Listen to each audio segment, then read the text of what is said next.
সব সময় তো আপনাদের সঙ্গে রান্নাবান্নার ভিডিও শেয়ার করা হয় অথবা ডেইলি লাইফস্টাইল ভিডিও শেয়ার করা হয়। আজকে একটু ভিন্নধর্মী ভিডিও আপনাদের সঙ্গে শেয়ার করছি। অনেকে হয়তো ভাবছেন আমি এখানে 3 পিস দেখাচ্ছি কেন।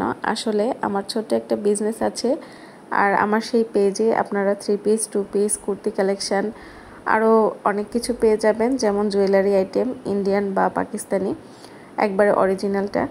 তো যাই হোক, একটু ডেসক্রিপশন দিয়ে নিলাম আর কি।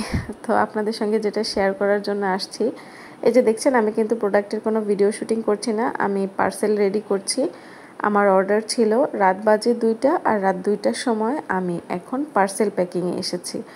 যেহেতু আমার 2টা বাবু আছে, 2টা বাবু সামলে সংসার সামলে আমার একটা ব্লগিং পেজ আছে, এই ব্লগিং পেজের সমস্ত কিছু সামলে একটা বিজনেস পেজ চালানো আমার পক্ষে অনেক বেশি কঠিন আর অনেক বেশি কষ্টের।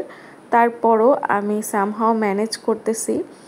এজন্যই আমি ছোট করে শুরু করেছি। আমি জানি এত বেশি বড় পরিসরে শুরু করলে আমি হয়তো ম্যানেজ করতে পারবো না সব কিছু।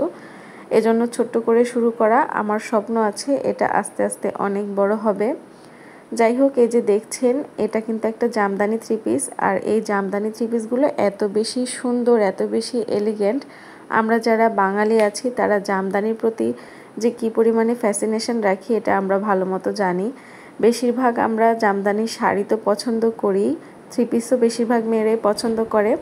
তবে শাড়ি যেহেতু সবসময় অ্যাফোর্ড করা যায় না, অনেক বেশি দাম, সেক্ষেত্রে 3 পিসগুলো কিন্তু অনেক বেশি অ্যাফোর্ডেবল, আর পরলেও কিন্তু একদম শাড়ির মতোই লাগে। বিশেষ করে 3 পিসের ওড়নাগুলো পরলে একদম নতুন বইয়ের মতো লাগে। আমার কাছে জামদানি 3 পিসের সবথেকে বেস্ট পার্ট লাগে জামদানি 3 পিসের ওড়নাগুলো এত বেশি সুন্দর, এত বেশি গর্জিয়াস, মানে জাস্ট বলার বাহিরে।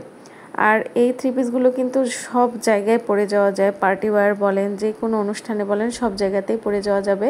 আর 3 পিসগুলো যত্ন করে রাখলে অনেক বছর ঘরে রেখে পরা যায়।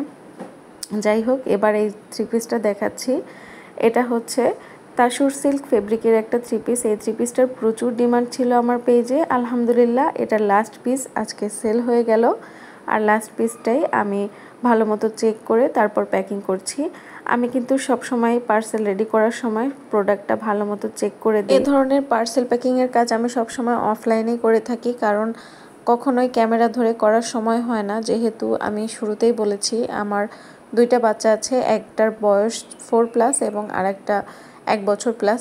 সো 2টা বাচ্চাকে সামলে আমার সংসারের সমস্ত কাজ, আত্মীয় স্বজন এবং আরও আদার ঝামেলা সামলে একটা ব্লগিং পেজ রানিং করে পাশাপাশি একটা বিজনেস পেজ চালানো অনেক বেশি হচ্ছে ধৈর্যের ব্যাপার এবং স্ট্রাগলের ব্যাপার। আর এত কিছুর পরে যে সব সময় ক্যামেরা অন করে থাকাও যায় না বা ক্যামেরার সামনে সব কাজ করাও যায় না। সো এর জন্যই আমি কিন্তু আমার এই পেজটাতে কখনোই আমার বিজনেস পেজের কথা মেনশন করিনি বা বিজনেসের কথা বলিনি আপনাদেরকে। এখন থেকে ভেবেছি একটু একটু করে আপনাদের সঙ্গে শেয়ার করব, যেহেতু আপনারা আমার পরিবারের সদস্য। তো আপনাদের কাছে তো শেয়ার করতেই হবে। আর আপনাদেরও জানা থাকলো যে আমার বিজনেস পেজটা আছে, আপনারা চাইলে এটা ভিজিট করতে পারেন এবং এখান থেকে পারচেস করতে পারেন। এই যে রাত 2টার সময় আমি পার্সেল প্যাকিং করতেছি, এখানে কিন্তু আমার কোনো কষ্ট নেই, কোনো ক্লান্তি নেই, বরঞ্চ আছে ভালো লাগা।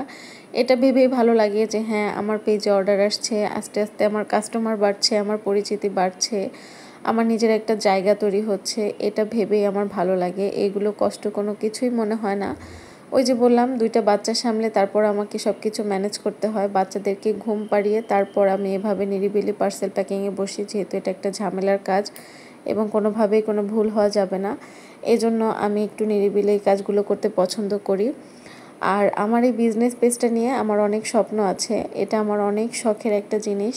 আমার অনেক দিনের স্বপ্ন ছিল ছোট্ট করে একটা বিজনেস শুরু করা, কিন্তু সেটা সামহাও হয়ে উঠছিল না। ফাইনালি 2025 সালে এসে আমার এই স্বপ্নটা পূরণ হয়েছে। আর আমার যাই হোক, আমার স্বপ্নের নেপথ্যে সবসময় আমার হাজব্যান্ড থাকে।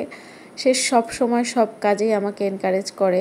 আমি যদি কোনো কাজ শুরু করে ফেলিয়ার হয়ে যাই, তারপরও সে আমাকে সবসময় বলে যে হ্যাঁ, তুমি ফেল করেছো, তাতে সমস্যা নেই, এটা আবার করো, আবার পারবে, অথবা অন্য কোনো কিছু করো।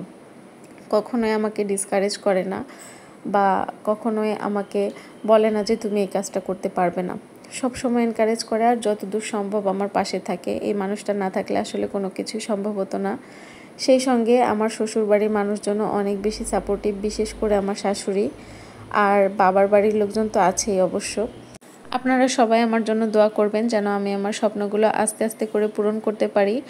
যেহেতু এখন আমার বাবুরা ছোট, সো আমি এখানে খুব কম এফোর্ট দিচ্ছি বা দিতে পারছি।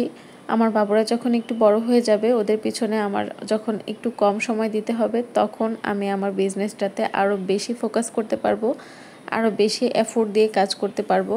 তবে এখন যতটুকু করতে পারছি আলহামদুলিল্লাহ। অবশ্যই আমার মনের জোর ছিল এবং আমি অনেক বেশি পরিশ্রমী, এটা নিয়ে আমি সবসময় গর্ব করি। আমি যে কোনো কাজ করতে ভয় পাই না। আর এমনটাও না যে এই বিজনেসটা না করলে আমার সংসার চলছে না বা আমার জীবন চলতে পারছে না, এরকম কোনো কিছুই না। তবে আমার নিজের উদ্যম এবং নিজের ইচ্ছা শক্তি দিয়ে এটা করা। আর আমার সবথেকে বড় ইচ্ছা যে আমার বাচ্চারা আমাকে নিয়ে গর্ব করবে। কোনো এক সময় আমার বাচ্চারা বলবে যে হ্যাঁ, আমার মা কিছু একটা বা আমার মা কিছু একটা করেছে। অবশ্যই আমি তাদেরকে ফিজিক্যালি এবং মেন্টালি মানুষ হিসেবে গড়ে তুলতে সব ধরনের পরিশ্রম, সব ধরনের কষ্ট করব। আর ফিনান্সিয়ালিও আমি আমার বাচ্চাদেরকে সাপোর্ট করতে চাই সব সময়। আর সবথেকে বড় কথা, আমি নিজেও নিজের একটা জায়গা তৈরি করতে চাই, সেজন্যই এটা শুরু করা। আপনারা সবাই দোয়া করবেন। আর আমি আমার পেজটা কমেন্টে মেনশন করে দিব, আপনারা চাইলে ভিজিট করে আসতে পারেন। কোনো কিছু যদি পছন্দ হয় অবশ্যই অর্ডার করতে পারেন। আজকে ভিডিও শেষ করছি। আল্লাহ হাফেজ।